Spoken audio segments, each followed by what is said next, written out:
In the rain-soaked streets of Seattle, where wealth and want passed without a glance, a chance encounter sparked a love that defied all odds. Ava Riley, a homeless girl surviving on grit and hope, caught the eye of Ethan Caldwell, a tech CEO with the world at his feet.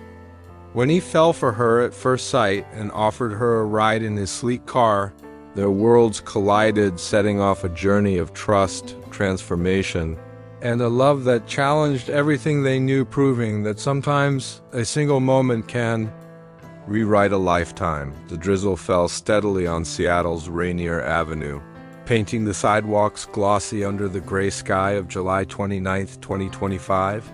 Ava Riley, 23, huddled beneath a tattered umbrella by a shuttered bookstore, her cardboard sign reading, "Need food, not pity?" Her chestnut hair was matted, tucked under a worn beanie, but her hazel eyes sparkled with defiance despite her hunger. She'd been homeless for 2 years, ever since her foster family cut ties, surviving on odd jobs and the kindness of strangers. Her backpack held her life, a journal, a cracked phone, and a photo of her late brother. Her only family, across the street, Ethan Caldwell, 36, stepped out of a sleek black Tesla, his tailored gray suit untouched by the rain.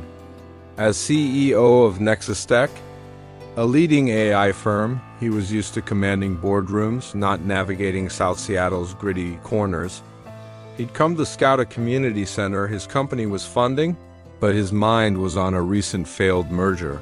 His polished exterior hiding a restless heart. Ava's sign caught his eye, but it was her face, fierce yet vulnerable, her gaze meeting his without flinching, that stopped him cold. His breath hitched, an unfamiliar warmth spreading through him. Love at first sight was a cliché he'd never believed in until now. Ignoring his driver's impatient glance, Ethan crossed the street, rain speckling his suit. "Hey," he said, his voice softer than he intended. "I'm Ethan. You okay out here?" Ava tensed, used to judgment or worse. "I'm fine," she said, her tone sharp. "Don't need a lecture." Ethan raised his hand, smiling faintly. "No lecture. Just, it's pouring. Can I give you a ride somewhere? Get you out of the rain?" Ava's eyes narrowed, assessing him. His sincerity disarmed her, but trust was a luxury she couldn't afford. Still, the cold was biting and her stomach growled. "Just a ride," she said finally, standing. Ethan opened the Tesla's door and Ava slid in, her wet clothes stark against the leather seats, her heart racing with uncertainty inside. The Tesla, the home of the heater, was a stark contrast to the street's chill. Ava clutched her backpack, eyeing Ethan warily as he drove. "Where to?"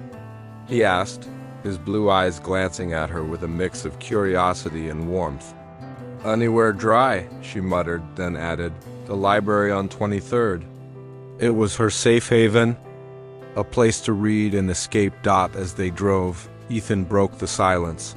"That sign of yours, it's honest. Most people don't look twice." Ava shrugged, her guard still up. "Most people don't care." Ethan's jaw tightened, his own privilege suddenly glaring.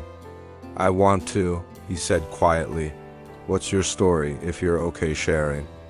Ava hesitated, then spoke, her voice low. She told him about losing her brother to a car accident, her foster family's rejection, her dream of studying art but no way to afford it. Ethan listened, his usual CEO detachment fading. Her resilience, her unguarded honesty, stirred something deep. "You're a fighter," he said, his tone genuine. Ava's lips twitched, almost a smile. "No choice." At the library, Ethan parked but didn't rush her out. "Can I buy you lunch?" he asked. Ava's instinct was to refuse, but his lack of pity, his genuine interest, made her pause. "1 meal," she said. "No strings."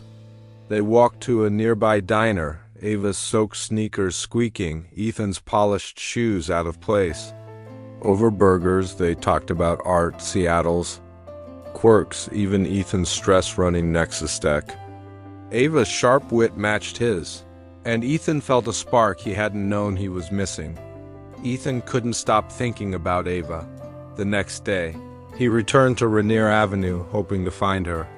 She was there, sketching in her journal under a new tarp, back for more charity. She teased, but her eyes softened. Ethan grinned. Maybe I just liked the company. He offered her a job at Nexus Dex Community Center, handling art workshops for kids. You're talented, he said, nodding at her sketches. You could inspire them. Ava's heart leapt, but doubt crept in. I'm not your project. Ethan, she said, her voice firm, I don't need saving. Ethan nodded, respecting her fire. It's not about saving you. It's about giving you a chance to shine.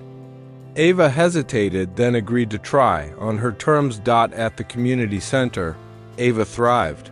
Her art classes a hit with the kids. Ethan visited often, their conversations deepening. He shared his own struggles, loneliness, despite wealth, the pressure of his empire. Ava listened, her empathy breaking through his walls. One evening, as they locked up the center, Ethan took a risk. I'm falling for you, Ava, he said, his voice raw. I know it's fast, but it's real. Ava froze, her hazel eyes wide. You don't know me, Ethan. I'm a mess. He stepped closer, his gaze steady. I know enough. You're brave, kind, incredible. I want to know more, if you'll let me. Ava's heart pounded, torn between fear and hope.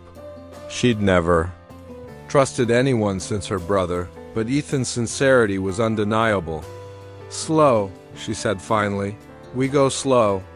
Their budding romance faced challenges.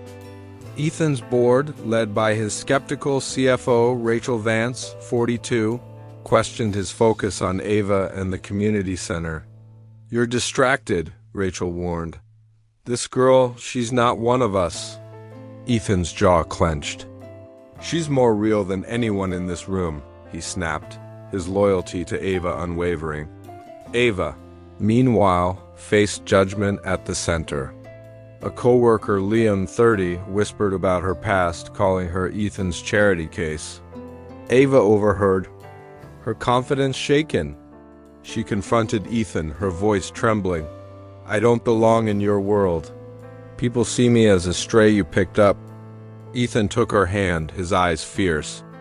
You belong wherever you choose to be. Let them talk. A crisis hit when Ava's past caught up.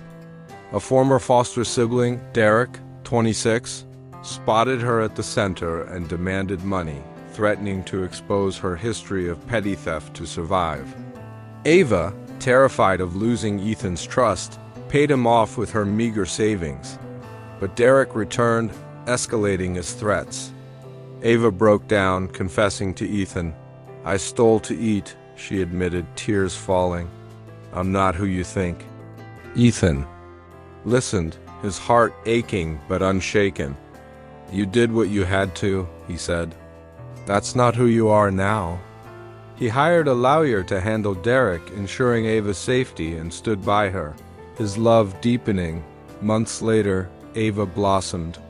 She enrolled in art school, funded by a Nexus Dex scholarship Ethan quietly arranged, not as charity, but as belief in her talent. Their relationship grew, built on mutual respect. They spent evenings walking the Seattle waterfront, sharing dreams. Ava's for a gallery, Ethan's for a life beyond boardrooms. One night, under the Space Needle's glow, Ethan proposed, not with a ring, but with a sketchbook he'd filled with drawings of their moments together. I want a life with you, Ava, he said, his voice steady. Ava, tearful but radiant, nodded. Yes, but only if you keep up with my art classes, she teased, pulling him into a kiss. The community center thrived, Ava's influence turning it into a hub of hope.